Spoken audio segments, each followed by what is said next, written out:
I am not supposed to be here. At least, that's what they whispered when I showed up to my own father's funeral with a face full of grief and a back bent beneath invisible weights. They looked at me differently, as if my very presence in that quiet New Jersey church marred the sanctity of the gathering. I work really hard to make videos for you all, so please subscribe to my channel and like this video. Also, make sure to tell me your name and where you are watching this story from. Let's start the story. Because by then, the rumor had already spread that my father, Michael Henderson, a man who had spent 50 years in the world of accounting and sweat, had died not only from cancer, but from shame.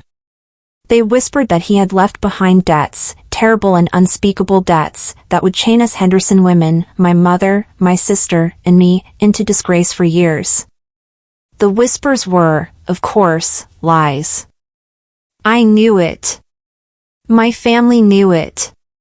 But in America, sometimes the weight of lies feels heavier than the truth.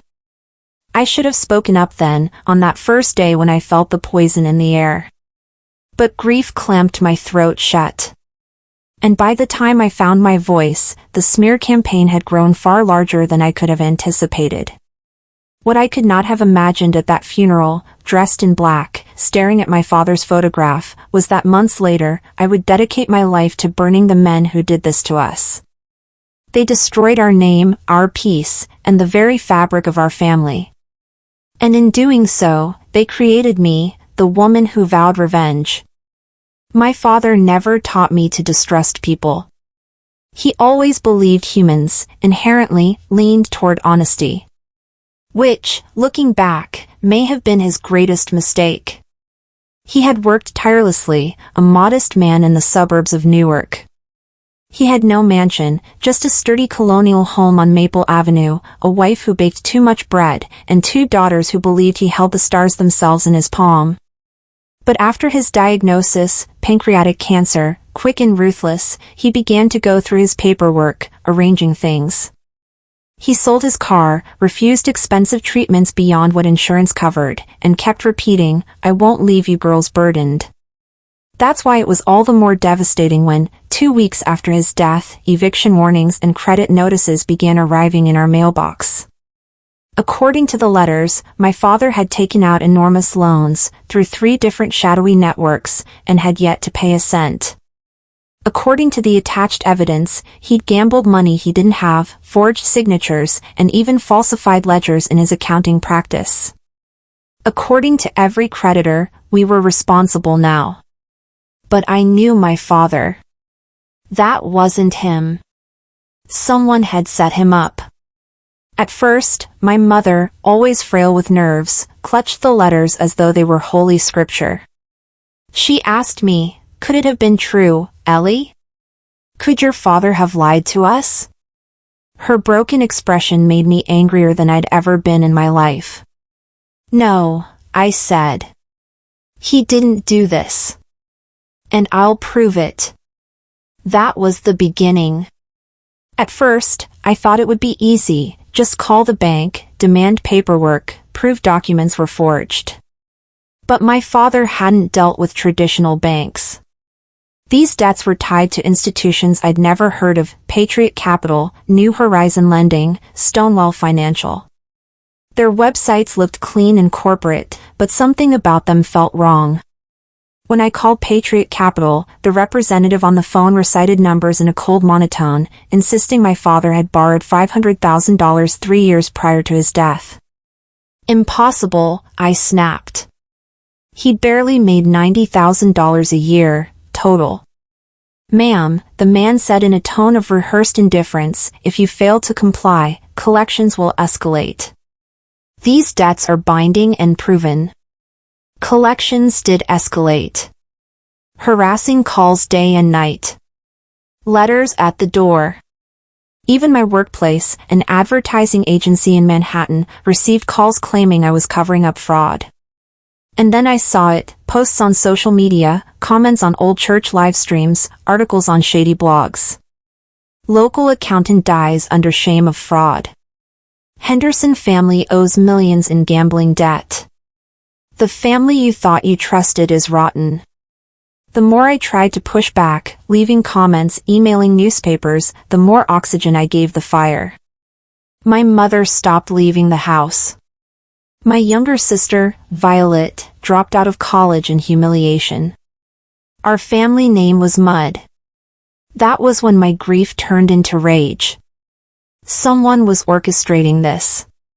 Someone powerful, who had both resources and motive. And if it was the last thing I'd ever do, I was going to find them. In the midst of despair, I began digging through my father's old study. His desk drawers, the filing cabinet, the dark recesses of the attic. My father's handwriting was everywhere, on ledger pads, sticky notes, calendars. And then I found it. A notebook, hidden inside a hollow slot beneath his desk. Inside were names. Lists. Dates. Figures. Pages upon pages of meticulous tracking. 3 names repeated throughout the notebook. Charles Ellington. Victor Russo. Timothy Holloway. I recognized them. Charles Ellington was a wealthy developer in Newark, always on the news for his luxury projects. Victor Russo was a known philanthropist with rumored mob ties. Timothy Holloway ran Stonewall Financial, yes, the very same lending company coming after us. And in my father's neat cursive handwriting, beside their names, one chilling sentence appeared over and over. They are laundering. My father had uncovered something. He must have stumbled onto money laundering tied to these powerful men. And instead of exposing them, they had turned the tables, burdening him with false debts, poisoning his reputation, and, after his death, ensuring our family drowned in disgrace. I remember staring at the notebook under the harsh glow of his desk lamp, the silence of the house pressing in. Something inside me clicked. If they could destroy him, then they underestimated me. Because unlike my father, I didn't believe in inherent honesty. I believed in revenge. You must understand, revenge isn't dramatic or quick. It's slow, careful, and deliberate. If you rush, you lose. These men thrived in the shadows of legitimacy, businessmen with polished smiles. To tear them down, I needed their own weapons, documentation, reputation, and fear. So, I began my hunt. Week by week, after my day job, I studied. I learned money laundering techniques, shell corporations, the ways offshore accounts disguised criminal activity. I befriended a clerk in Newark's courthouse, trading coffee for access to case dockets. Slowly, I followed the threads. Ellington. Russo. Holloway. The deeper I dug, the clearer it became, they were connected. Ellington's development projects were funded by Russo's charity. Holloway's financial firm processed the loans. It was all one machine. And my father had seen it. And they killed his name for it. It didn't take long before they realized someone was poking around. First, there were the phone calls. Unknown numbers at 2 a.m., heavy breathing, then a click. Then, a black car parked across from our house every night, different drivers, same timing. Violet noticed first. Then, one night when I came home, our front door was ajar. Inside, nothing was gone. Except the notebook. He had hidden it again, deeper in the attic. I realized they were searching for it, because it held the evidence that could destroy them. That's when I stopped being reckless. That's when I started planning like a predator. I wasn't just Ellie Henderson anymore. I became what I needed to be. At work, I was professional and quiet. At night, I forged new identities online. I learned to encrypt files, mask IP addresses, use burner phones. I attended Ellington's open charity events, blending into crowds, collecting tidbits of overheard conversations. From Russo's secretary, I stole an employee badge at a conference. From Holloway's assistant, I flirted my way into the peripheries of their dinners. Each step was calculated, small, and seemingly insignificant, until together, they formed a map. Piece by piece, I built a case. But revenge is never only about patience. It's also about choosing the right moment to strike. And that moment was coming. The first time I saw Victor Russo in person, I was shocked by how ordinary he looked. On television, he was larger than life, tailored Armani suits, a cigar clenched like a prop in his fingers, his voice thick as syrup whenever he donated to another local hospital or appeared beside a senator. But in reality, at that small Italian restaurant in Hoboken where his charity board dined, he looked tired. His hair was thinning, his laughter empty. And yet, he owned the room. No one raised their voice above his. No waiter delayed his wine. People leaned toward him as if he radiated gravity.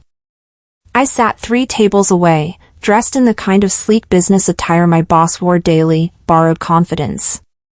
I nursed a glass of Chianti I could barely afford as I slid a tiny recorder beneath the linen tablecloth. Yes, it was reckless. But desperation makes recklessness taste like courage. Russo didn't say much that evening. Nothing incriminating, anyway. But one sentence, dropped in his raspy voice, made the hair at my neck rise. Ellington's project can't stall, not with the kind of money we've buried there. Buried. I wrote it down. At home, Violet was unraveling. She had once been the softest of us, 21, a lover of watercolor paints and indie films, more comfortable behind a canvas than in a courtroom. I had shielded her from most of the paperwork, most of the humiliation. Still, she heard what was said about us at coffee shops, on social media, in whispers she couldn't unhear. One night she stormed into my room, trembling, holding her phone. "They tagged me again," she said. "Look!" A post on Twitter, "Don't date the Henderson girl, her daddy was a thief." The photo was of her, taken without permission, outside of a grocery store. "They're watching us," she whispered. Her face, pale with fear, contorted. "Ellie, I can't live like this." I held her for a long time. I told her we'd get justice. But that was the night I realized, if I failed, I wouldn't just lose to them. I'd lose my sister entirely. And that made failure non-negotiable. Charles Ellington was different from Russo. Where Russo dripped menace, Ellington dripped charm. He was the kind of man journalists loved, sharp jawline, salt and pepper hair, a smile that belonged on billboards. He was also Newark's golden boy. Mothers praised him for revitalizing downtown. Politicians praised his partnerships. But behind his empire of steel and glass, my father had written one word again and again, laundering. I decided to go for the jugular. Ellington was hosting a ribbon cutting for his newest high-rise downtown, a glittering skyscraper called the Indigo, funded by Stonewall Financial. Locals were invited, media swarmed. Perfect. Dressed in a navy blazer and heels I could barely walk in, I joined the crowd. In my bag, I carried a flash drive loaded with documents stolen from county records, details of shell companies my father had tracked. His handwriting highlighted strange transfers, half-finished condo units sold to corporations that didn't exist, millions funneled through Stonewall to nowhere. All I had to do was deliver this drive to a particular journalist from the Newark Post who was covering the event. But fate had other plans. Because moments before I could approach her, a hand clamped on my arm. He was young, maybe mid-30s, with a buzz cut and plain suit, bodyguard material. His grip was firm but not aggressive. "Ms. Henderson?" Panic shot through me. I hadn't given anyone my real name. I opened my mouth to deny it, but the look in his eyes silenced me. "Leave this alone. For your own sake. For your sister's sake." He pressed something into my palm, so quickly the crowd wouldn't notice. A card. No words, just a skull printed in silver foil. Then he was gone. My blood roared like thunder in my ears.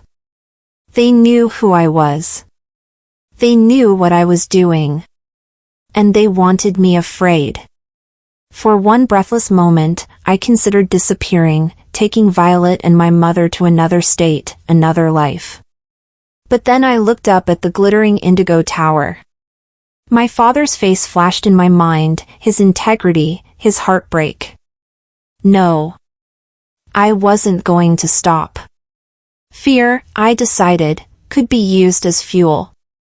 It was ironic, while my enemies found me, so too did an unexpected ally. His name was Marcus Reed.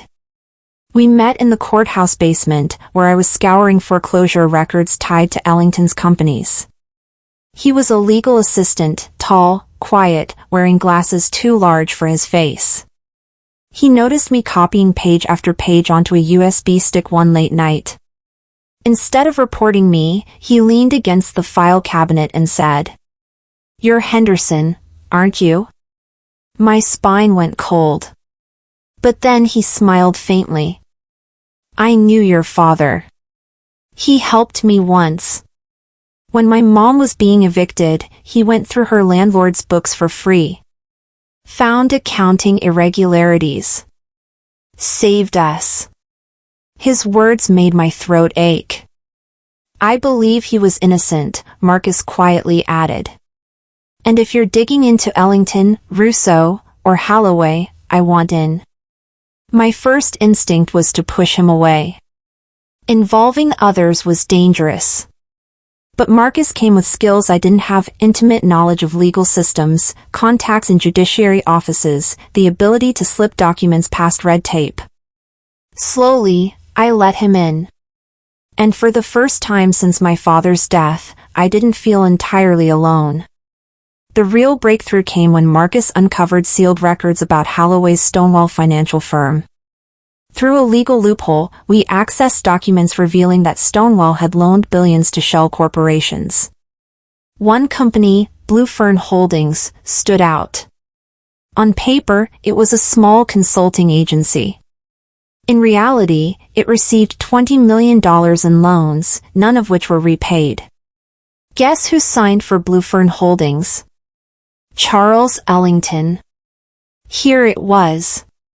Proof that Stonewall, Ellington, and Russo were in bed together. Proof my father had been right.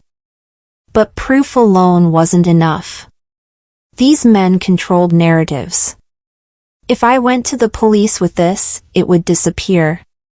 If I screamed it from rooftops, the media would paint me as a hysterical daughter of a fraudulent father. No. I needed something irrefutable. Something public. Something explosive. And I knew just where to find it. Russo's charity gala was legendary. Senators, celebrities, billionaires, all sipping champagne under chandeliers. An arena where reputations sparkled. Which meant it was the perfect place for reputations to burn. I convinced Marcus to help me create a plan. With his access, we forged an identity for me, Eleanor Price, regional director for a fake nonprofit we invented. Marcus secured a guest pass through a contact. The night of the gala, I wore a rented silver gown. Violet begged me not to go, her face pale with dread. But when I kissed her forehead, I whispered, "For Dad."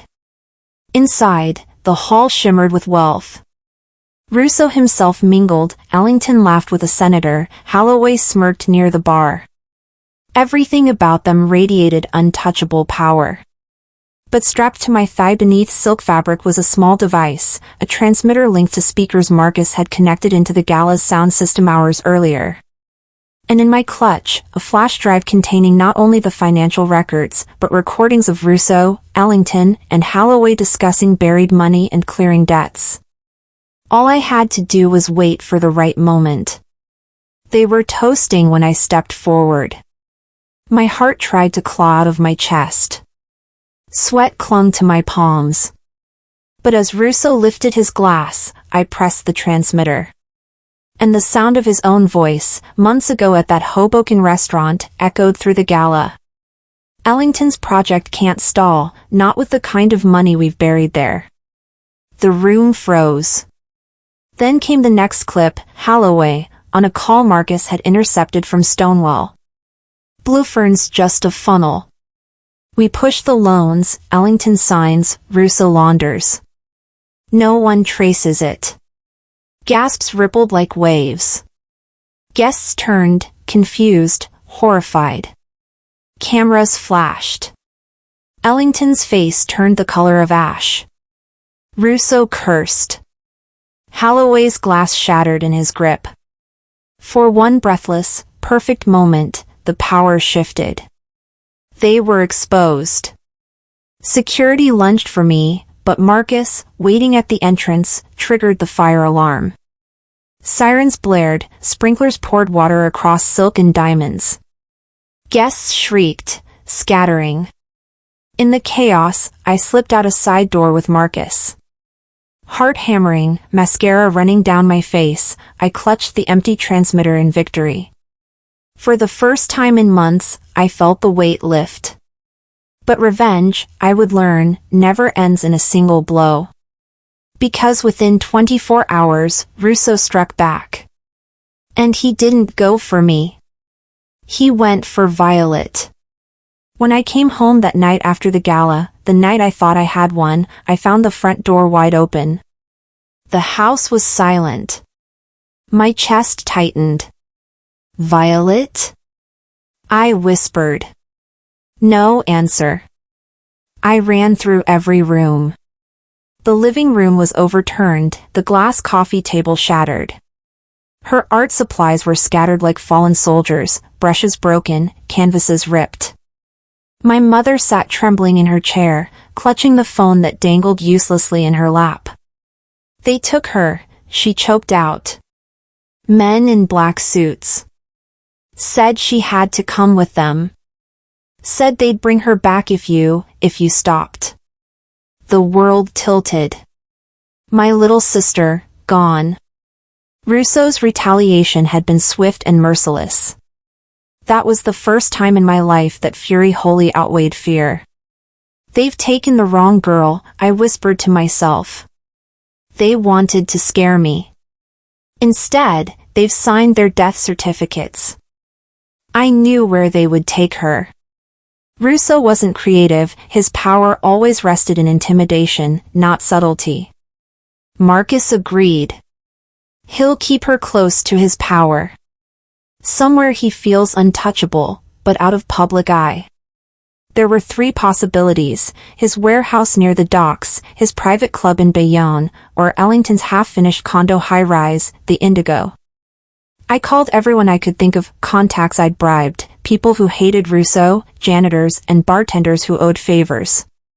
Finally, confirmation came. A night guard at the Indigo reported seeing a young girl with long brown hair escorted inside by men in suits. Violet. It wasn't lost on me, they'd taken her to the very tower my father's notes claimed was the heart of their laundering operation. The Indigo was more than just an empty structure, it was a vault. And now, it was where my sister was being held. Marcus tried to reason with me. We can't walk into that place with nothing but anger. They'll kill us before we reach her. He was right. So we planned. Not days, not weeks, we didn't have that luxury. Hours. He gathered blueprints of the Indigo from city planning records. I secured black clothing, lockpicking tools, and 2 tasers from a shady pawn shop in Newark. We weren't soldiers or spies. But we had desperation and nothing left to lose. Sometimes, that's more dangerous than training. The night before we went in, I sat with my mother and held her trembling hands. I'll bring Violet home, I swore. Ellie, my mother whispered, eyes glistening, don't lose the rest of yourself in this. But she didn't understand. That self, the naive daughter, the good girl employee, was gone the moment my father's coffin was lowered into the ground with lies carved all over it. All that was left was the woman who would burn cities for her sister. Midnight. The indigo loomed above us, a glass beast half-finished, its top floors dark and unoccupied. On the 27th floor, according to Marcus's intel, Russo kept his private office suite, luxurious, hidden, unfinished enough to keep nosy outsiders away. That's where Violet was. We slipped in through a side entrance, Marcus disabling a cheap security camera loop with a device I didn't dare ask the origin of. Inside, the smell of sawdust and fresh paint clung to the air. Elevators were locked off, so we took the stairs, floor by floor, my pulse thundering louder with each step. On the 27th, Marcus picked the lock quietly. We slid inside. The suite was immaculate, plush leather, marble countertops, everything dripping with criminally laundered money. And there, in a back room, I found her. Violet. Tied to a chair, gagged. Her head snapped up when she saw me. Relief surged in my chest. But the moment I rushed forward to untie her, I heard the click of a gun behind me. Well, a voice drawled. A tall man stepped from the shadows, Victor Russo's lieutenant. Heavy shoulders, a scar across his cheek, gun steady in his hand. You Henderson girls don't know when to quit. More men emerged. 3. 4. We were surrounded. Marcus froze beside me. I raised my chin, though terror clawed inside me. Where's Russo? I demanded. The scarred man smirked. Too smart to greet you in person. But don't worry, he'll get the message when your bodies wash up on the Passaic. Violet whimpered behind her gag. That sound snapped something inside me. Guns or not, I was done being hunted. I don't remember making a decision. Only motion. Dropping low, I grabbed the taser hidden in my sleeve and jammed it into Scar's leg. He screamed, convulsed, dropped his gun. Marcus lunged for it. Chaos erupted. One man lunged at me, I swung the taser into his throat, electricity crackling. Another tackled Marcus, the gun skidding across the floor. Our bodies slammed into furniture, glass shattering everywhere. In the corner, Violet thrashed desperately against her ropes, muffled cries piercing the fray. I fought like an animal. Biting, clawing, slamming knees into ribs. Somewhere, Marcus managed to fire the gun, a deafening crack that dropped one of them. The last man turned, wide-eyed, and fled. Then silence. My breaths came ragged, blood dripping from a cut on my temple. Marcus held the smoking gun, shaking. We had won. Barely. I rushed to Violet, tearing the gag from her mouth, ripping apart the ropes. She threw her arms around me, sobbing uncontrollably. You came, she cried. Always, I whispered. But even as I held her, my mind sharpened into steel. They had crossed a line they couldn't come back from. And neither could I. In the aftermath, while Marcus pushed furniture against the broken door to buy us time, I searched the suite. Something told me they hadn't just brought Violet here randomly, there was a reason the indigo mattered so much. That's when I found it. Behind a false wall panel, a vault. Small, electronic, meant for documents. Marcus cracked it open with shaking hands. Inside, stacks of hard drives, external disks, and folders. Russian wire transfers. Cayman accounts.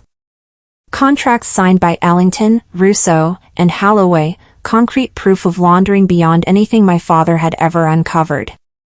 And there, in one manila folder, I saw it, my father's name. A forged ledger, one he had supposedly signed to approve fake loans. Beside it, notes in red pen, blame Henderson. My vision blurred with tears. "This is it," Marcus whispered. "This is the evidence that clears your father. More than that. This is the evidence that destroys them." By the time we fled the Indigo, dragging Violet between us, dawn painted streaks of gold across Newark's skyline. We had blood on our clothes, stolen discs in our bags, and murder in our hearts. But for the first time, I felt like destiny favored us. The men who ruined my father had made their final mistake. They thought family was weakness. But family was the weapon I would use to end them. That morning, I sat Violet down and explained what we had found. She was pale, shaken, but fire sparked in her tear-stained eyes. "I want to help," she insisted. "No," I said firmly. "They already targeted you once. I won't risk you again."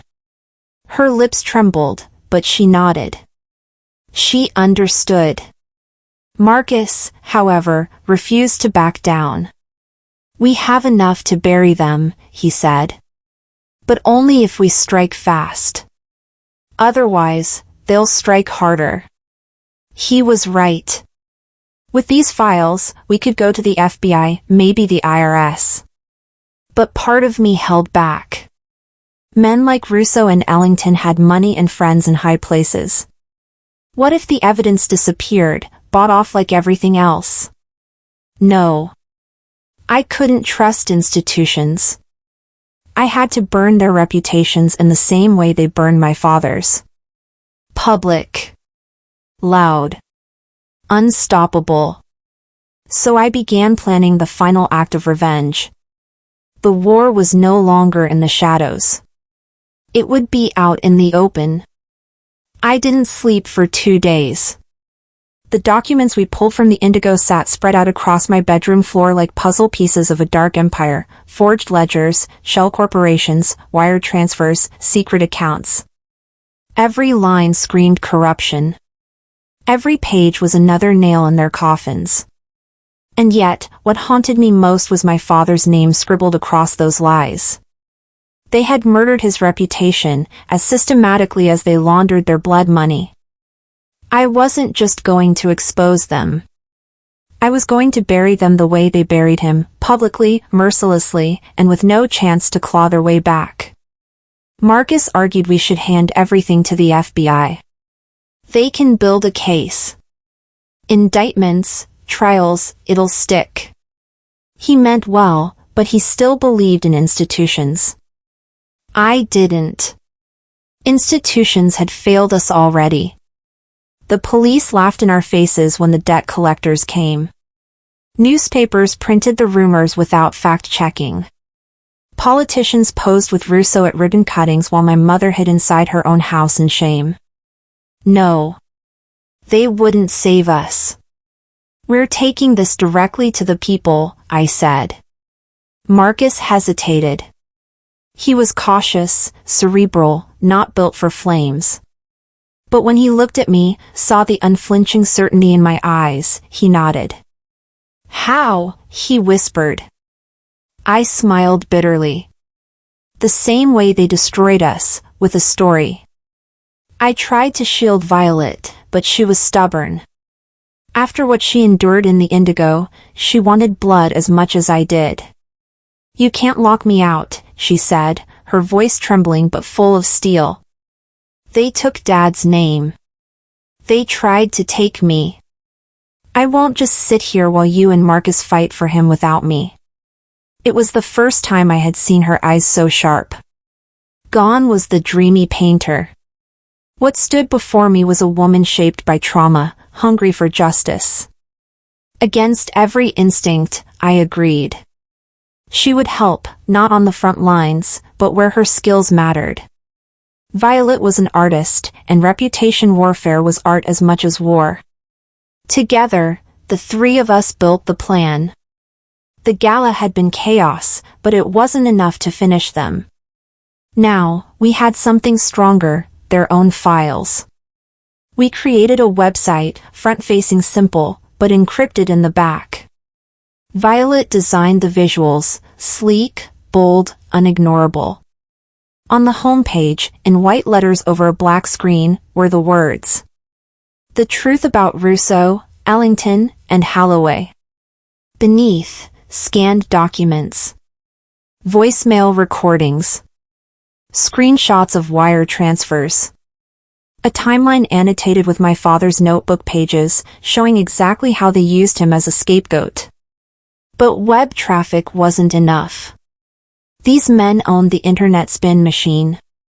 To cut through, we had to broadcast it live, on platforms they couldn't censor instantly. So we scheduled it, a live stream countdown across multiple channels. Twitter, YouTube, TikTok. Anywhere eyeballs wandered. And when the clock hit 0, America would hear the truth. Of course, men like Russo didn't just wait for storms to come. 2 days before the broadcast, local newspapers suddenly ran stories claiming new evidence proves Henderson debt. Photos of me at the gala were leaked, painted as deranged harassment of respected businessmen. My inbox flooded with hate. Death threats. My boss at the ad agency called me in, pale-faced, and said they had no choice, they were letting me go. Clients were pulling out after seeing my name tied to conspiracy theories. Exactly what Russo wanted, to discredit me before I could open my mouth. But it only hardened me. Because I remembered my father saying once, when the truth threatens power, power laughs first, then panics. The panic was coming. The night of the broadcast, I sat in Marcus's apartment with a laptop propped on a table. Violet controlled cameras and lights. Marcus sat beside me with a stack of evidence ready on cue. Thousands had already tuned in before we went live. The countdown clock had gone viral, especially after rumors spread that the Henderson girl had dirt on Newark's elite. And then, it began. For the world to see, I told our story. My father's death. The forged debts. The harassment. The kidnapping of my sister. Step by step, piece by piece, I laid it bare. Marcus supplied the documents, projected on screen. Violet rolled footage of the recordings we'd gathered. I didn't cry. I didn't rage. I spoke like steel. These men, I said to the blinking green camera light, murdered my father's name. They buried millions of dirty dollars in real estate, fake charities, and fraudulent loans.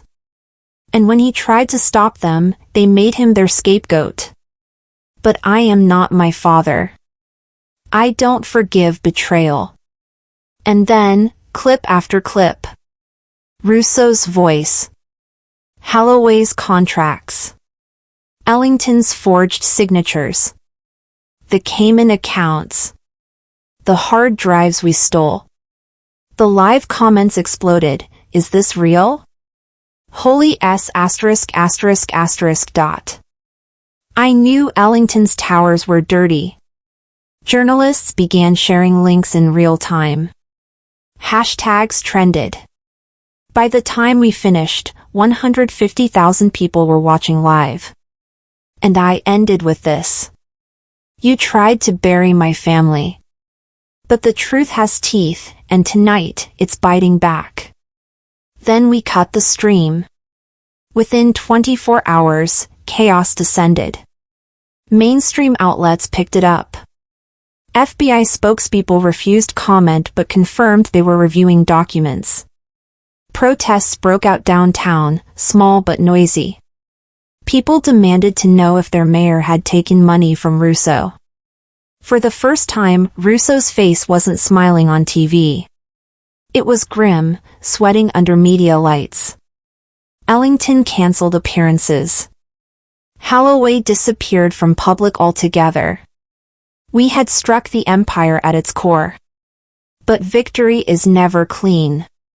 3 nights later, Marcus's car was firebombed outside his apartment. He only survived because he'd forgotten his wallet upstairs and hadn't climbed in yet. They're getting desperate, he said through clenched teeth as the fire crew hosed down the mangled metal.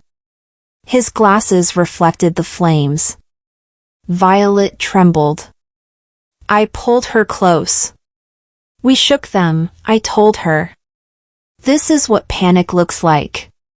But in truth, unease gnawed at me. Because desperate men don't just strike with bombs. They strike at your heart. And sure enough, 48 hours later, I got the call. A voice, deep and mocking, "You wanted revenge, Henderson? You'll get it. Meet us at the docks. Alone. Bring the originals. If you don't, we'll make sure your sister's body washes up where your father's lies belong." The line clicked. Violet gasped. "They're bluffing," Marcus said. But I saw the fear in his face. Russo wasn't bluffing. They wanted the final showdown. And I was going to give it to them. The night air smelled of salt and oil when I pulled up to the docks. Cranes loomed overhead like rusted skeletons. Shadows stretched across the water. I had the evidence in my bag. But I also had something else, a small recorder linked to Marcus's laptop, transmitting this entire meeting to multiple servers. If I died tonight, the world would still hear. Russo stepped from the shadows first. His silk suit looked absurd amid the grime of the waterfront. Ellington and Holloway followed, their expressions masks of fury. "Well," Russo rasped, lighting a cigar. "The grieving daughter. Thought you could smear us, huh? Thought you could play soldier?" I met his gaze, unflinching. "No. Not soldier. Executioner." Ellington sneered. "You think the world will believe some internet circus?" "They already do," I snapped. "And after tonight, they'll believe even more." For a heartbeat, silence. Then Russo laughed, sharp and cruel. He gestured. Two men dragged Violet forward, hands bound, bruises marring her wrists. My blood turned molten. "You want her alive?" Russo said. "Drop the bag. Walk away. That's your only offer." I stared at them. At the men who had destroyed my father, tortured my sister, ruined our lives. And I smiled. "You still don't get it, do you?" I said softly. "I don't need to walk away. Because I already won." Marcus's timing was flawless. At that moment, the warehouse across the dock lit up with blinding projection, every document, every recording, every piece of evidence we had, broadcast larger than life across the night sky. From Seattle to Miami, news stations had already picked up our live sting. We weren't just streaming anymore. We had hijacked their stage. Russo's face, caught in the recording admitting money laundering, boomed across the water on loop. Ellington's signatures flashed across steel cargo containers. Holloway's tax fraud filled 20-foot projections. Their eyes widened in horror. "You sons of bitches," Russo hissed. I stepped forward. "This is the night your empire crumbles. And the night my father's ghost rests." Chaos erupted. Russo lunged for me. Guns were drawn.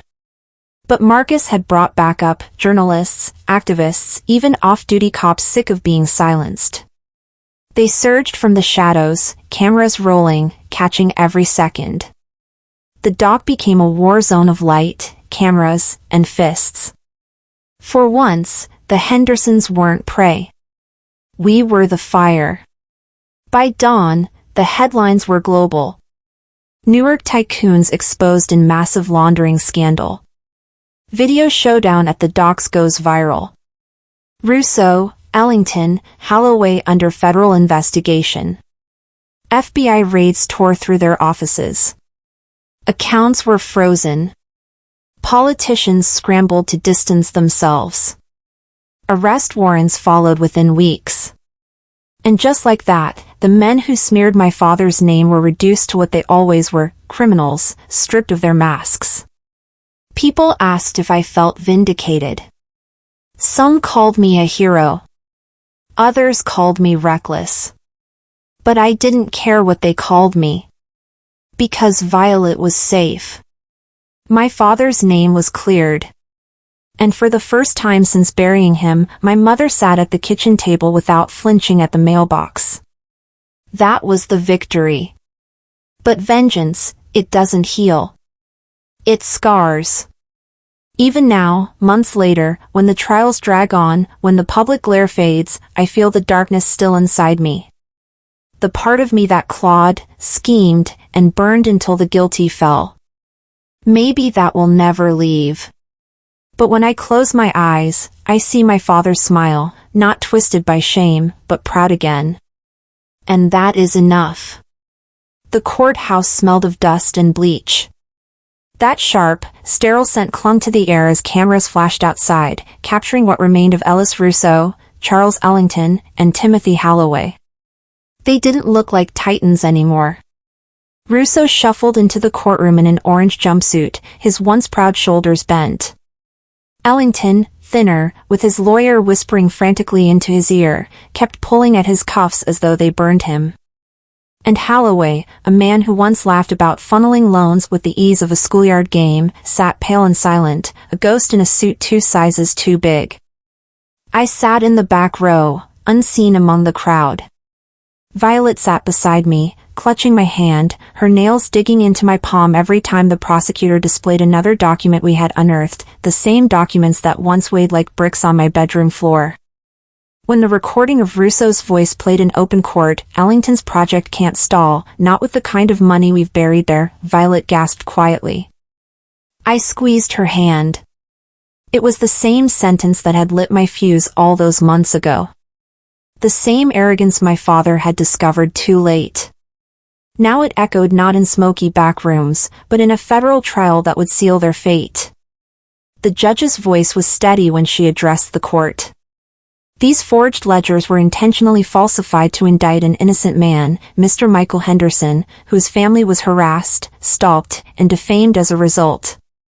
The court recognizes Michael Henderson as the victim of a criminal smear campaign designed to conceal massive financial crimes. I broke.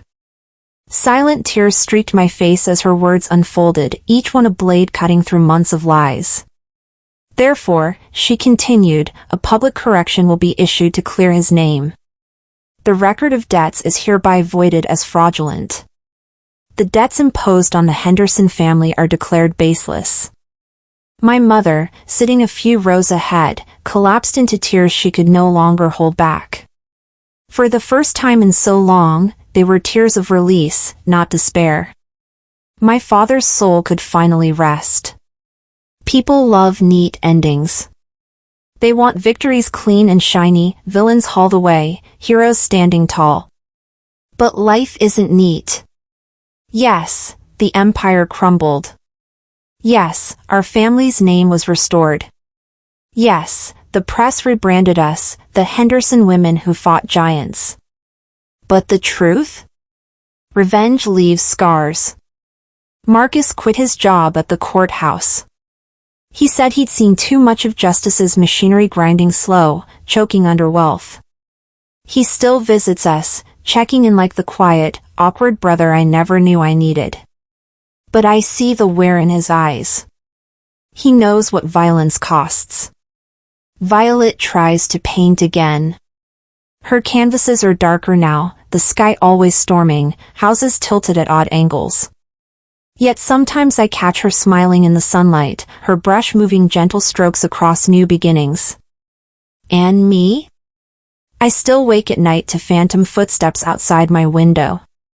I still see the scarred man's face, the taser sparking in my hand, the moment I stopped being who I once was. The Ellie who believed in law, in patience, in faith, that Ellie is gone. What remains is someone sharper. Harder. A woman who once clawed her way into hell to drag truth back out with bleeding hands. I don't regret her. But I don't celebrate her either.